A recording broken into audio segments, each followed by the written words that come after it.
ଉପଦେଶ ଭରା କାହାଣୀମାଳା। ମୋତେ ଧୂପ କାଠିଟିଏ କରିଦିଅ ପ୍ରଭୁ। ତ୍ରେତୟା ଯୁଗର କଥା। ରାମଚନ୍ଦ୍ର ଲଙ୍କେଶ୍ୱର ରାବଣକୁ ବଧ କରି ସେଠାରେ ବିଭୀଷଣଙ୍କୁ ରାଜା କରି ଭାଇ ଲକ୍ଷ୍ମଣ ଓ ପତ୍ନୀ ସୀତାଙ୍କ ସହିତ ଅଯୋଧ୍ୟାକୁ ପ୍ରତ୍ୟାବର୍ତ୍ତନ କଲେ। ଦିନେ ରାମଚନ୍ଦ୍ର ପ୍ରଜାମାନଙ୍କ ଗହଣରେ ବସି 14 ବର୍ଷର ବନବାସ କାହାଣୀ ବର୍ଣ୍ଣନା କରୁଥିଲେ। ସେହି ସଭାରେ ଗୁରୁ ବଶିଷ୍ଠ, ମନ୍ତ୍ରୀ ସୁମନ୍ତ, ଅନ୍ୟ ପାରିଷଦଙ୍କ ସହିତ ଲକ୍ଷ୍ମଣ, ଭରତ, ଶତ୍ରୁଘ୍ନ ମଧ୍ୟ ଉପସ୍ଥିତ ଥିଲେ। ରାମଚନ୍ଦ୍ର ପିତାଙ୍କ ଆଦେଶରେ ବନବାସ ଯିବାଠାରୁ ଆରମ୍ଭ କରି ରାବଣ ବଧ ପର୍ଯ୍ୟନ୍ତ ଗୋଟି ଗୋଟି କରି ସମସ୍ତ ଦୁଃଖ ସୁଖ କାହାଣୀ ବର୍ଣ୍ଣନା କରୁଥିଲେ। ହଠାତ୍ ଗୁରୁ ବଶିଷ୍ଠ ଉଠିପଡ଼ି ଠିଆ ହୋଇ କହିଲେ, ପ୍ରଭୁ, ଇନ୍ଦ୍ରଜିତ ବଡ଼ ବଳବାନ ଥିଲେ। ସେ ଇନ୍ଦ୍ରଙ୍କୁ ଜିତିଥିବାରୁ ତାଙ୍କ ନାମ ଇନ୍ଦ୍ରଜିତ ହୋଇଥିଲା। ସେ ତ ବ୍ରହ୍ମାଙ୍କ ଠାରୁ ବରପ୍ରାପ୍ତ ହୋଇଥିଲେ ଯେ ଯିଏ 14 ବର୍ଷ ଖାଦ୍ୟ ଖାଇନଥିବ, 14 ବର୍ଷ ଅନିଦ୍ରା ରହିଥିବ, 14 ବର୍ଷ କାଳ ସ୍ତ୍ରୀ ଲୋକଙ୍କ ମୁଖ ଚାହିଁନଥିବ, ସେ ହିଁ କେବଳ ଇନ୍ଦ୍ରଜିତକୁ ବଧ କରିପାରିବ। ହେଲେ ଲକ୍ଷ୍ମଣ ଇନ୍ଦ୍ରଜିତକୁ ମାରିଲେ କିପରି? ଲକ୍ଷ୍ମଣ ତ ରାମଚନ୍ଦ୍ରଙ୍କ ସହିତ ବନବାସରେ ଯାଇଥିଲେ। ତାଙ୍କ ସହିତ ରାମଚନ୍ଦ୍ର ଓ ତାଙ୍କ ପତ୍ନୀ ସୀତା ଥିଲେ। ଲକ୍ଷ୍ମଣ କେମିତି 14 ବର୍ଷ ଉପବାସ ରହିଲେ? ସାଥିରେ ଭାଉଜ ସୀତା ଥାଇ ମଧ୍ୟ ସେ ସ୍ତ୍ରୀ ମୁଖ ଦର୍ଶନ କରିନଥିଲେ। 14 ବର୍ଷ ଅନିଦ୍ରା ଥିଲେ। ଏହା ମୋତେ ଆଶ୍ଚର୍ଯ୍ୟ ଲାଗୁଛି। ଗୁରୁ ବଶିଷ୍ଠଙ୍କ କଥା ଶୁଣି ପ୍ରଭୁ ରାମଚନ୍ଦ୍ର ହତବାକ୍ ହୋଇଗଲେ। ସେ ସଭା ସ୍ଥଗିତ ରଖି ସନ୍ଧ୍ୟା ସମୟରେ ରାଜମହଲରେ ଏକ ସଭା ଡାକିଲେ। ଲକ୍ଷ୍ମଣଙ୍କ ସ୍ତ୍ରୀ ଉର୍ମିଳା ଗୁରୁ ବଶିଷ୍ଠଙ୍କର ଏପରି ପ୍ରଶ୍ନ ଶୁଣି ହତବାକ୍ ହୋଇଯାଇଥିଲେ। ସେ ପ୍ରଭୁ ଶ୍ରୀରାମଙ୍କର ବନବାସ ଯାତ୍ରା କାହାଣୀ ଆଗ୍ରହର ସହିତ ଶୁଣୁଥିଲେ। ମାତ୍ର ବଶିଷ୍ଠଙ୍କର ଏହି ପ୍ରଶ୍ନରେ ସେ ଧୈର୍ଯ୍ୟହରା ହୋଇଗଲେ। ସନ୍ଧ୍ୟା ସମୟ ଉପସ୍ଥିତ ହେଲା। ଅଯୋଧ୍ୟାର ରାଜମହଲରେ ନାହିଁ ନଥିବା ଭିଡ଼। ସମସ୍ତଙ୍କ ମନରେ ଗୋଟିଏ ପ୍ରଶ୍ନ, ଲକ୍ଷ୍ମଣ କିପରି 14 ବର୍ଷ ଖାଇନଥିଲେ, 14 ବର୍ଷ ସ୍ତ୍ରୀ ମୁଖ ଚାହିଁନଥିଲେ, 14 ବର୍ଷ ଅନିଦ୍ରା ରହିଥିଲେ, ସେ କିପରି ଇନ୍ଦ୍ରଜିତକୁ ବଧ କଲେ ଇତ୍ୟାଦି ଦୀର୍ଘ 14 ବର୍ଷର କାହାଣୀ ଶୁଣିବାକୁ ଭିଡ଼ ଜମାଇଥିଲେ। ସମସ୍ତଙ୍କ ମନରେ ଉପୁଜିଥିବା ସଂଶୟକୁ ଦୂର କରିବାକୁ ଯାଇ ଭଗବାନ ରାମଚନ୍ଦ୍ର ଲକ୍ଷ୍ମଣଙ୍କୁ କୋମଳ କଣ୍ଠରେ ପଚାରିଲେ, ଭାଇ ଲକ୍ଷ୍ମଣ, ତୁମେ 14 ବର୍ଷ ଅନିଦ୍ରା ରହିଅଛ, 14 ବର୍ଷ କାଳ ସ୍ତ୍ରୀ ମୁଖ ଚାହିଁନାହ, ଏକଥା ମୁଁ ଜାଣେ। ମାତ୍ର ତୁମେ 14 ବର୍ଷ କାଳ କିଛି ନ ଖାଇ କେମିତି ବଞ୍ଚି ରହିଲ, ସେ କଥାକୁ ତ ମୁଁ ବିଶ୍ୱାସ କରିପାରୁନାହିଁ। ପଞ୍ଚବଟୀ ବନରେ ଅବସ୍ଥାନ କାଳରେ ମୁଁ ତ ପ୍ରତିଦିନ ତୁମକୁ ତୁମର ଖାଦ୍ୟ ପୁଡ଼ିଆ ପ୍ରଦାନ କରୁଥିଲି। ତାକୁ ନେଇ ତୁମେ କ'ଣ କରୁଥିଲ?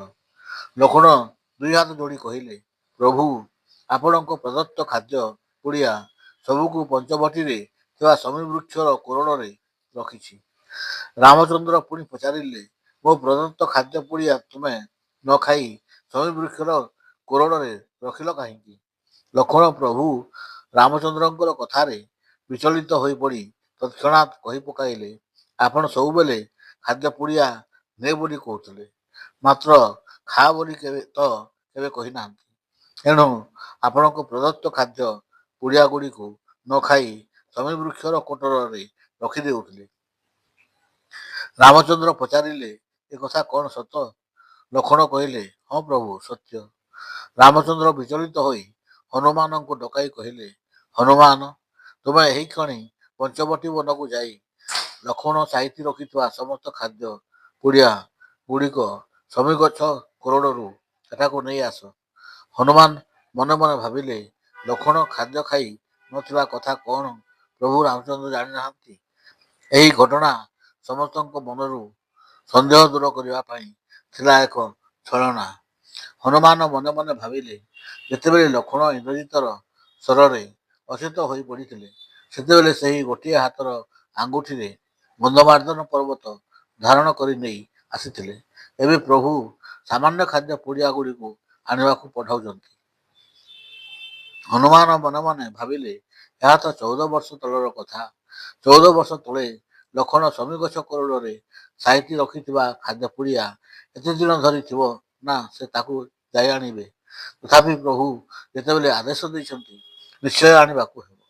ଏହି କଥା ଭାବି ପବନ ତନୟ ତତ୍କ୍ଷଣାତ୍ ପଞ୍ଚବଟୀର ସେହି ଶମୀ ବୃକ୍ଷ ମୂଳରେ ଉପସ୍ଥିତ ହେଲେ।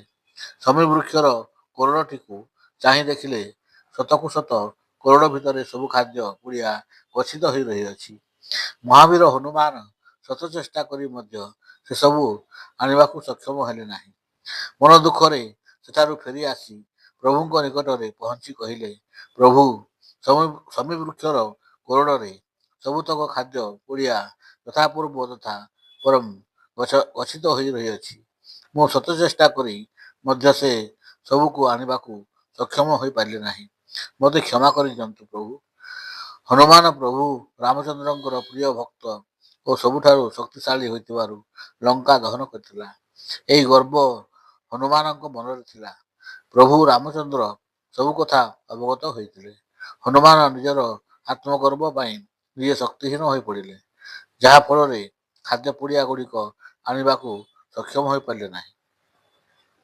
ଲକ୍ଷ୍ମଣ ତତ୍କ୍ଷଣାତ୍ କହିଲେ, ଭ୍ରାତୃଦେବ, ମୁଁ ନିଜେ ପଞ୍ଚବଟୀର ଶମୀ ବୃକ୍ଷର କୋରଡ଼ରେ ସାଇତି ରଖିଥିବା ସମସ୍ତ ଖାଦ୍ୟ ପୁଡ଼ିଆକୁ ଆଣିବାକୁ ମୋତେ ଅନୁମତି ପ୍ରଦାନ କରନ୍ତୁ। ରାମଚନ୍ଦ୍ର ଲକ୍ଷ୍ମଣଙ୍କୁ ଅନୁମତି ପ୍ରଦାନ କରିବା ମାତ୍ରେ ଲକ୍ଷ୍ମଣ ଧନୁରେ ଶର ଯୋଖି ସିଂହ ବୃକ୍ଷକୁ ଶର ନିକ୍ଷେପ କରି ସମସ୍ତ ଖାଦ୍ୟ ପୁଡ଼ିଆ ଗୁଡ଼ିକ ଆଣି ପ୍ରଭୁ ରାମଚନ୍ଦ୍ରଙ୍କ ପାଦ ତଳେ ପହଞ୍ଚାଇ ଦେଲେ।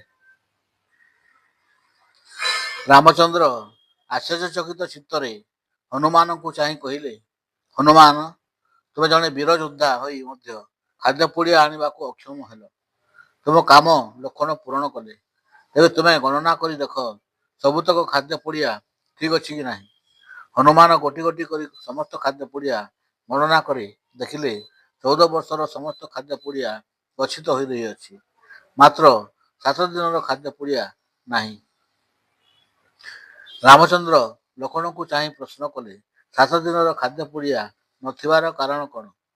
ଲକ୍ଷ୍ମଣ ଦୁଇ ହାତ ଯୋଡ଼ି କହିଲେ, ପ୍ରଭୁ, 7 ଗୋଟି ଖାଦ୍ୟ ପୁଡ଼ିଆ ନଥିବାର କାରଣ ଏହିକି ଯେ ପ୍ରଥମେ ଯେଉଁଦିନ ପିତା ଦଶରଥଙ୍କର ମୃତ୍ୟୁ ସମ୍ବାଦ ଆମେ ଶ୍ରବଣ କଲେ ସେଦିନ ଆପଣ ଖାଇ ନାହାନ୍ତି କି ମୋତେ ଖାଦ୍ୟ ପୁଡ଼ିଆ ଦେଇନାହାନ୍ତି। ଦ୍ୱିତୀୟରେ ରାବଣ ସୀତାଙ୍କ ଅପହରଣ କରି ନେବା ପରେ ଆପଣ କୋହ ସମ୍ବରଣ କରି ନ ପାରି ଦିନସାରା କ୍ରନ୍ଦନରତ ରହିଲେ। ସେଦିନ ଆପଣ ଖାଇ ନାହାନ୍ତି କି ମୋତେ ମଧ୍ୟ ଖାଦ୍ୟ ପୁଡ଼ିଆ ଦେଇନାହାନ୍ତି। ତୃତୀୟରେ ମହିରାବଣ ଆମକୁ ପାତାଳପୁରକୁ ନେଇଥିଲେ ଲଙ୍କେଶ୍ୱରୀଙ୍କ ନିକଟରେ ବଳି ଦେବା ପାଇଁ। ସେଦିନ ଆମ୍ଭେ ଦୁହେଁ ଉପବାସ ରହିଥିଲେ।